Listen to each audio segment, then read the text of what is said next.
Good evening, members of the media. I'm Chief Jeffrey Badgery, the Chief of Housing for the NYPD. Standing with me is Dr. Kleiman, our department surgeon, Chief Hennessy, our duty chief this evening, and Captain Joe DeLeo, the commanding officer of Police Service Area Number 8. Before I even start giving you the facts, this is our 7th police officer shot this year. And we're thankful up here. All of us are thankful up here. I could believe a whole city is probably thankful right now that this incident wasn't much worse. You know, our gun violence has been increasing, and I'm just making a plea to all of our communities, all of our citizens, our police. We all need to support one another. We have to stop the scourge of gun violence. We shouldn't have to live like this. We're not supposed to live like this. This is the best city in the world, the greatest city in the world, and we shouldn't have to suffer through gun violence. This information I'm about to provide to you is preliminary, subject to change. This incident is still very new, and it's in the initial stages of the investigation. But today, at approximately 4:30 p.m., calls for shots fired were received at 3250 Broadway, which is located at the corner of 126th Street, which is the community center of the Manhattanville development. Responding officers were met by our off-duty NYPD officer who's assigned to the Housing Bureau in the Bronx. The officer was attending a vigil that was held for a very revered community member who passed away, and there were a lot of people out there because this individual was highly respected in the community. This officer was in the lobby, and he started to walk outside the lobby. As he walked outside, he saw two individuals begin to fire rounds from a gun. The officer was, a few minutes later, he was met by responding officers. The officer was able to assist with the investigation, give a physical description of the two males, and work with the officers to try and apprehend the suspects. As the off-duty officer was standing there, he started to feel pain in his left foot. An ambulance came. He was looked at and examined in the back of the ambulance, and he realized that he was shot in the foot. It appears to be two wounds. We don't know if it's an entry or an exit wound. That's to be determined. The officer was removed here to Mount Sinai Hospital, and it appears that the injury isn't too serious, and the doctors here believe that he will make a full recovery. The investigation is in the early stages. We're in the process of interviewing witnesses. We're looking at video.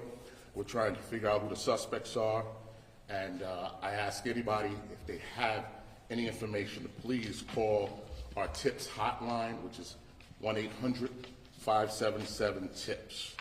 And I would also like to take a moment to thank the staff here at Mount Sinai Morningside Hospital for their professionalism and the care that they're giving our officer. Thank you. We'll take a couple of questions. Sorry, I swear it might have been just the sound, but can you just go over exactly what happened? So he was at this center inside the lobby. He was inside the lobby. It is the community center of the Manhattanville houses. And that's 126th? The exact address is 3250 Broadway. Okay, so that's 131st. So it's right there. 127th. Okay. Cross Street, 126, But the scene 131st. appears to be at 3250, which is at 131st, is it not? Yes. Well, but this happened in front of the community center. The community center. Yes, So 3250. why is there such a large scene then at 131st? All the officers are there.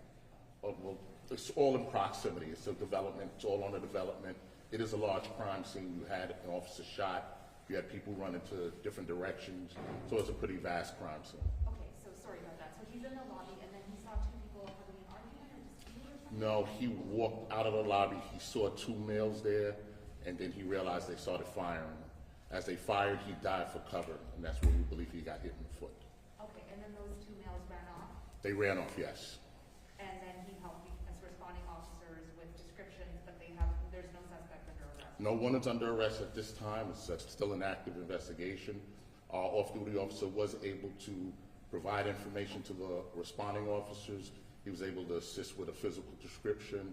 We believe he was able to help with a direction of flight, and at that point he realized he was in pain. Does anybody else have any questions? Chief, just to be clear, when he came out, he observed the two individuals shooting at each other. Did he hear them? Was there an argument that he was aware of, or? Yes, so what we believe right now during this investigation, we believe about 2 hours earlier, there was a dispute inside of the lobby. The officer doesn't appear to be involved in any way, but we believe this may be connected to an earlier dispute. So the officer was responding he's off duty, but he was, He was there to memorial, with the memorial for the community member who recently passed away. But in other words, he was just an unintended, it could have been anybody who got shot and he's the one who got. Yes, we do believe he was unintended. Like I said, it's still an early we're still at the early stages of the investigation, but right now it appears that he just came there to pay his respects to a loved community member, and he was shot. And he didn't fire his weapon. No, we don't believe he fired his weapon. When he steps outside and sees the two men fighting with each other and start firing, does he identify himself as a police officer? We're not sure at that point. We are looking at different theories. He may have said something. We're not 100% sure. It's still under investigation. So we don't know, so what you mean is that it's hard to know yet if or did he in any way step into the dispute and try to do anything about it, or he just was sort of a bystander? No, we believe the dispute happened 2 hours earlier, that when he came just as a participant to, celebrate the life of someone who was lost. And as he was there, this all unfolded. So he witnessed the shooting in a community center, in front of the community Yes, center? well, he was the victim of a shooting in front of the community center. And what would you say about that to the community then, that people were there for a vigil and people are shooting? I mean, everyone, we see what we're suffering. We're all suffering here. We're seeing people being shot. We're seeing innocent lives being lost. We just sent home 2 of our beloved detectives. This is very painful. It's very hurtful. Our people in our communities, our neighborhoods, we shouldn't have to live like this. We should be able to walk freely. We should be able to shop and do the things that we love, and we shouldn't have to worry about gun violence. Okay. About how many people were at this vigil? That I'm not 100% sure of, but there was quite a few people from what we gathered. Any medical questions while we have Dr. Kleinman here about condition? Well, Dr. Conley, can we talk maybe about so the officer was shot in the foot. Was it an entry and an exit, or was he shot twice? Do you know? Our officer appears to have had a gunshot wound to the left foot.